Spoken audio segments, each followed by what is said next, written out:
Thank you, and may I first say thank you for coming to speak at the Oxford Union this evening. It's a real pleasure. I'm a theology student myself, and I was wondering, how do you reconcile your conservative political views? Say into the microphone. Sorry, yes. Yeah. How do you reconcile your conservative political views with the religious values of compassion and your own Jewish faith? And your stance on the Israeli-Palestine war? I don't see why it's uncompassionate to call for the overthrow of Hamas, a terrorist group in the Gaza Strip, which has been oppressing its people and stealing billions of dollars from its own people. Ismail Haniyeh is living in a 5-star hotel in Qatar while his people are living in absolute misery because of a war that he initiated by killing 1,500 people inside Israel proper and then taking 233 hostages. I don't see why that's non-compassionate. It seems to me that compassion also requires that you obliterate terrorist threats to your own population. Thank you. I'll go to the member in the corner here. Hello, Ben. It's good to see you. I've been watching you since 2015. You started my conservative journey, and here we are. I saw, unfortunately, you had to bring some pretty gruesome photos, and I have to say, I hope those photos aren't real, and I have my doubts because recently you posted an AI-generated image of a charred infant corpse. No, I didn't. That is a lie. That is untrue. It was not an AI photo. It was not an AI photo. It was distributed by the Israeli government and the Prime Minister of Israel. It was verified by the United States government. That fake community note that said that it was an AI-generated photo was in fact taken down by Twitter because it was a fake community note. That is unfortunately not an AI-generated photo. I wish it were. It was a baby obliterated beyond recognition because it had been burned to death. So is it the word of the IDF in Israel versus the word of No, actually, it's the photo. It's the actual camera footage taken by GoPro cameras by Hamas terrorists as they invaded Israel proper. I don't have to take Israel's word for it. A lot of this stuff was live streamed.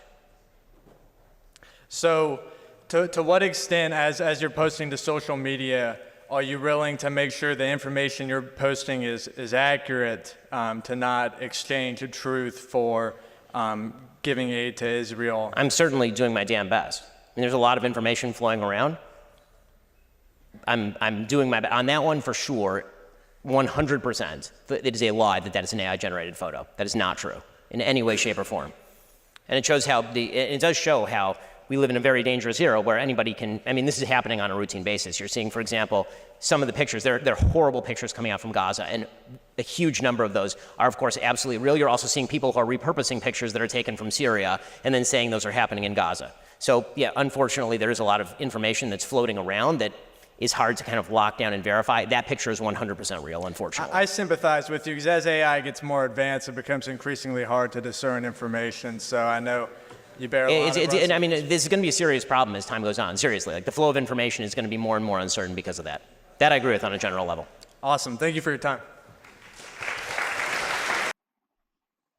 Well, it's confusing because each and every person has their own understanding of what happened, and somebody's lying. I'm not saying they are the ones lying. I say someone that spoke about the history is lying, because the guy is talking about one thing and Ben is talking about another thing, and it's making it look as if Gaza is the cause of it, Israel is the cause of it, but someone switched history. So right now, me myself, I can't pick whether it was Israel that caused the war or Gaza, and it's something that I'm talking about in a lot of years, because he talked about all the peace treaty that I've brought out and why they didn't accept it, why this, why that, why different things. And we all know that there is somewhere, somehow, that there was a misunderstanding, and they're not the cause of it, definitely, because they're not even part of the war.